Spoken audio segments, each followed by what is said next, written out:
ভেবেছিলাম এবছর শীত বেশি পড়বে না, কিন্তু গ্রামে এসে বুঝলাম শীত কত প্রকার ও কি। কারণ শীতের অবস্থা এত প্রকট যে মনে হচ্ছে শরীরটা এক টুকরো বড় হয়ে আছে। এত শীতের মধ্যে বইয়ের আবদার পদ্মার পরে বাংলাতে ঘুরতে যাবে। শরীর যদি বরফে জমে পাথরও হয়ে যায়, তাও আমার বইয়ের আবদার আমার কাছে সকল কিছুর ঊর্ধ্বে। সো হ্যালো এভরিওয়ান, আসসালামু আলাইকুম। সবাই কেমন আছেন? এত পরিমাণ শীত যে বাসা থেকে মনে হচ্ছিল কম্বল নিয়ে বেরোই। এদিকে অটোতে ওঠার পরে বাতাসে শরীরটাকে বরফের মতো শক্ত করে দিচ্ছে।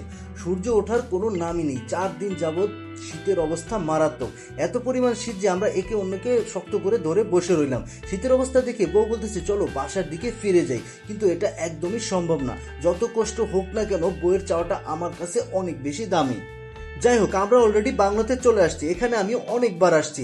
শ্বশুরবাড়ি আসলেই মাস্ট বি এখানে আসা হয়। সবসময় এখানে অনেক লোক আসে ঘুরতে, পদ্মার অপরূপ সৌন্দর্য উপভোগ করার জন্য।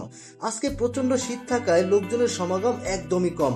কি একটা অবস্থা দেখেন, সবাই শীতে কাঁপতেছে, কিন্তু ঘুরতে আসা বন্ধ হয়নি। একটা বিষয় কি জানেন, জীবন চলে যাবে কিন্তু ঘুরতে আসা বন্ধ করা যাবে না। এই পদ্মার পারে একটা মজার বিষয় আছে। এই জায়গাটায় বেশিরভাগই বয়ফ্রেন্ড গার্লফ্রেন্ডরাই বেশি আসে।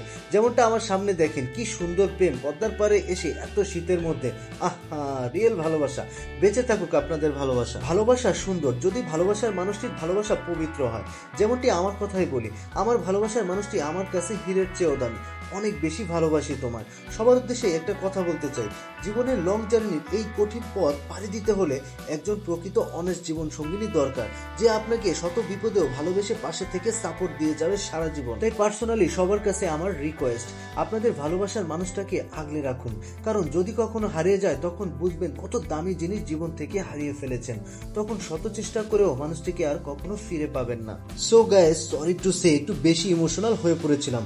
আমার লাইফে এরকম বাজে সিচুয়েশন কখনোই পড়িনি। কারণ ঘুরতে আসছি পদ্মার পারে, কোথায় মন মাইন্ড ফ্রেশ থাকবে তা না, শীতে মনের ভিতরের ফিলিংসটাও বরফের মতো হয়ে যাচ্ছে। একটা জিনিস কি জানেন, প্রতিটা জায়গারই আলাদা আলাদা কিছু ঐতিহ্যবাহী প্লেস থাকে। তার মধ্যে দোহারের পদ্মা নদী অন্যতম। এই পদ্মা নদীকে ঘিরে অনেক অজানা হিস্টোরি রয়েছে, যা বলে বা লিখে শেষ করা যাবে না। পদ্মা নদীর অনেক সুন্দর সুন্দর প্লেস রয়েছে, তার মধ্যে এই বাংলো অন্যতম। এখানে প্রতিদিন ঢাকা বা ঢাকার বাইরে থেকে অনেক দর্শনার্থী আসে পদ্মা নদীর এই অপরূপ সৌন্দর্য উপভোগ করার জন্য। এখন শীতকাল বলে অন্য সময়ের তুলনায় দর্শনার্থী কিছুটা কম আসে। যাই হোক, এখানে কিন্তু অনেক ধরনের খাবার পাওয়া যায়। আমরা ঘুরে ঘুরে কি কি পাওয়া যায় সেটাই দেখছি। এখানকার ফুচকা চটপটির স্বাদ কিন্তু সেই, একবার খেলে বারবার খেতে মন চায়। অনেক শীত থাকায় আমার ছেলেটাকে ওর নানুর কাছে রেখে আসছি। সত্যি কথা বলতে কি, জন্মের পরে ওকে ছাড়া কোথাও যায়নি, তাই ভিতরটা অনেক বেশি খারাপ লাগতেছে। শীতে আমাদের অনেক খারাপ অবস্থা, তাই গরম গরম চটপটি খাবো। চটপটি খেতে খেতে আপনাদের একটা কথা বলি, অনেক বেশি শীত থাকায় আপনাদের পুরো বাংলার ভিউটা দেখাতে পারিনি, এজন্য অনেক অনেক সরি। নেক্সট টাইম কখনো আপনাদের পুরো বাংলার ভিউটা দেখাবো ইনশাআল্লাহ। এখানে আরেকটা বিষয় হলো, বাচ্চাদের জন্য অনেক ধরনের রাইড রয়েছে। আপনারা কিন্তু চাইলে ছুটির দিনে পদ্মা নদীর এই সৌন্দর্য উপভোগ করার জন্য বাংলাতে চলে আসতে পারেন। আমি বাংলার লোকেশন এবং অ্যাড্রেস ফার্স্ট কমেন্টে দিয়ে রাখবো। চটপটি খাচ্ছি, এমন সময় বউ দুষ্টামি করে বলতেছে চলো নদীতে গোসল করি। এটা শুনে আমি হাসতে হাসতে অজ্ঞান হয়ে যাচ্ছি। শীতে জীবন চলে যাচ্ছে আর নদীতে গোসল করা। যাই হোক, অনেক তো ঘোরাঘুরি হলো এই শীতের মধ্যে, শুধুমাত্র বউটার আবদার রাখার জন্য শীতের মধ্যে বাংলোতে আসা। কারণ আমি আমার বউটাকে অনেক বেশি ভালোবাসি।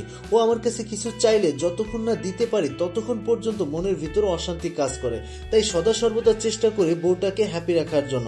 আপনারা আমাদের জন্য দোয়া করবেন, বাকিটা জীবন আমরা দুজনে যেন এভাবেই ভালোবেসে কাটিয়ে দিতে পারি। সো গাইস, সন্ধ্যা হয়ে যাচ্ছে, আমরা এখন বাসার দিকে ব্যাক করব। ভিডিওটি কেমন লাগলো অবশ্যই কমেন্টে জানাবেন। ভিডিওটি ভালো লাগলে বেশি বেশি লাইক, কমেন্ট এবং শেয়ার করবেন। দেখা হবে নেক্সট কোনো ভিডিওতে। See you again, bye by.